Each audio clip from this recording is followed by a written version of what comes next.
This is a somewhat broken game that I enjoy playing way too much with mods on, so I decided to dive right into this game, turning all of the mods off, and I dove headfirst into City Skylines. This is my experience with City Skylines. This entire experience was streamed live on Twitch. If you guys want to go see me play these games live, please go check out my Twitch.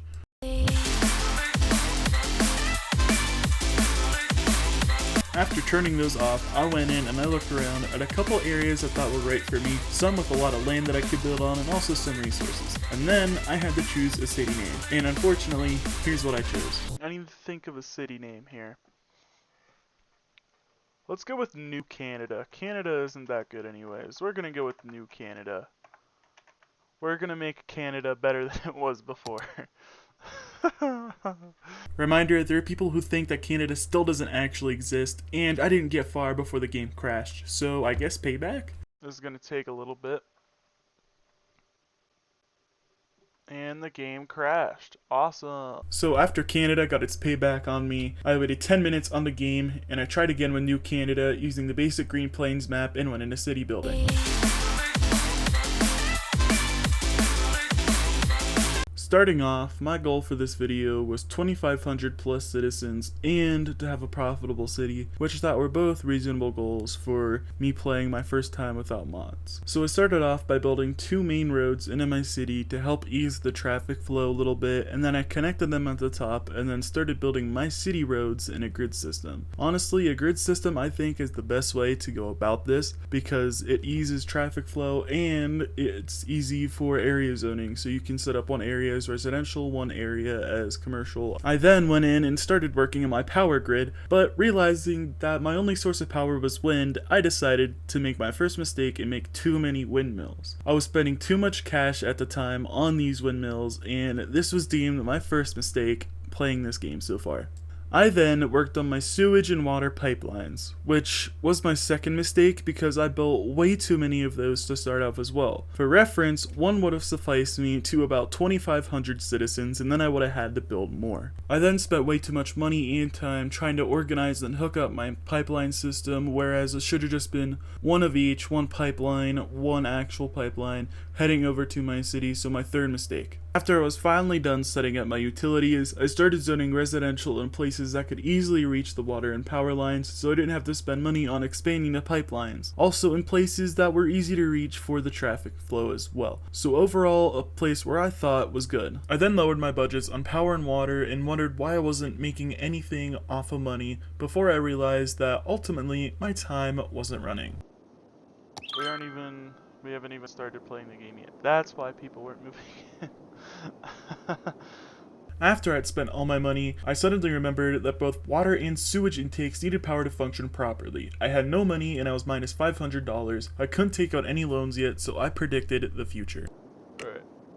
Well, I think this is destined to fail right off the bat. After more citizens started moving in, I started deleting the access power and water facilities, and the refund with getting rid of those gave me more money to finally connect power to the water intake and sewage outflow, and the citizens of New Canada finally got water. Up until this point, I thought New Canada was actually doing pretty well for itself, considering all the things that happened at start. Until I realized that I was still negative $9,000. Needing more income from taxes, I started to panic zone more industry and commercial, and realized that it was mistake number 3. New citizens couldn't get any more power, and I dug myself into a massive deficit. New Canada was dead. So, I did what I had to do to make myself a successful city, and I started over. Let's start over.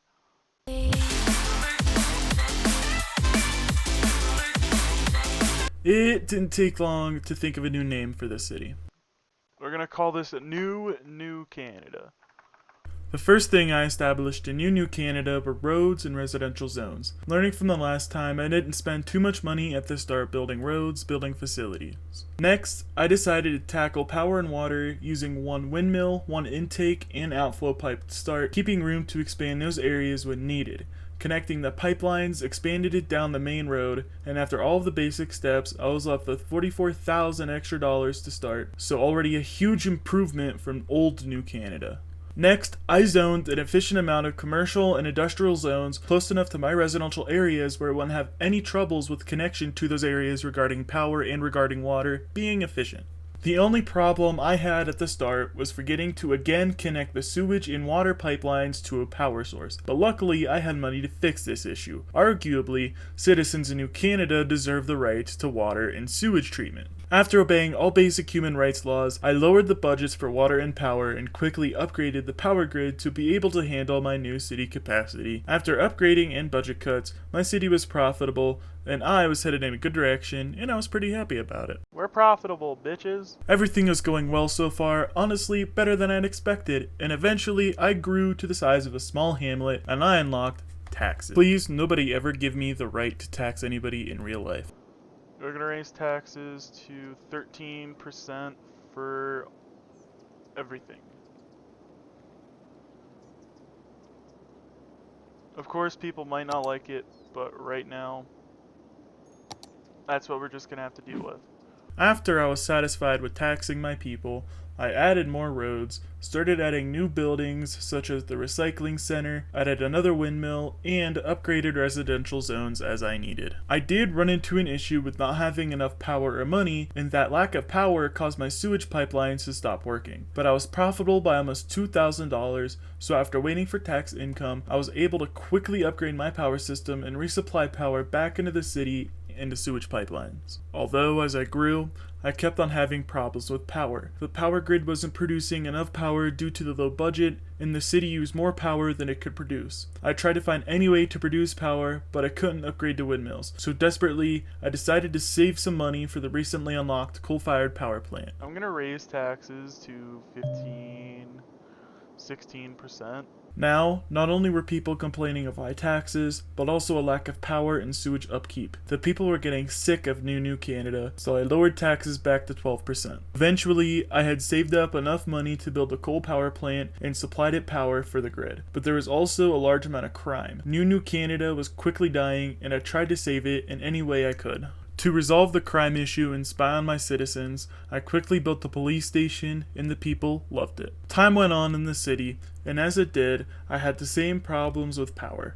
I was spending too much and building new items such as education and medical buildings. I lowered the budget to as low as they could go, but I wasn't getting enough. I made districts to specialize the industry to connect my natural resources, but even with the loan I took out, it wasn't enough. Desperate for money, I made the biggest mistake of this episode and raised my taxes and the budget. I guess I can increase the... I'm actually gonna increase taxes back to 16%. Raising the taxes and the lack of power, it was the final straw for the citizens of New Canada. And that gives everybody that, and then we can just start fucking taking everything out here. Just bulldoze up literally everything. I don't care if there's people living there. It's all gonna go. The city had died. It was all abandoned and left to rot. I had killed it. After realizing my mistake, I had to bulldoze it all and leave it all behind. New Canada had died, but I tried to save it all again and lowered taxes. After all of that, the city eventually would recover from the ashes. We rose to 2,500 citizens, and we became a bigger town than we once were before. There was just one problem. We still hadn't reached our second goal of being profitable. The loans that we took out were still costing us money, but I was able to pay off our loans once again. I had raised taxes to a comfortable 15%, and all was good in the lives of citizens in New Canada. At this point, I feel like I had officially built a better, newer version of Canada named the New Canada. All was going good in my city, and I was satisfied with where we were. And to Canada in the north, do not worry, this video is not a call out, although this video has just been me shit-talking you for the last 10 minutes. Just know that an American was able to build a better, newer version of Canada. This is 100% a joke, and nothing that I say in this video I actually mean, so let's just throw that out there right now. Now we're profitable by $100, and we have both of our goals. Hell yeah. In the end, I had achieved both of my goals of 2,500 plus citizens and being a profitable city. And in the end, we definitely never had any problems again, not a single one, and definitely did not run out of money or power in the end. My overall experience with City Skylines, however, I think the game can improve on some parts, But other parts, it's a good game, and like I said, this is a game I normally play with modifications on and everything like that. Also, Canada, I'm so sorry. Please forgive me.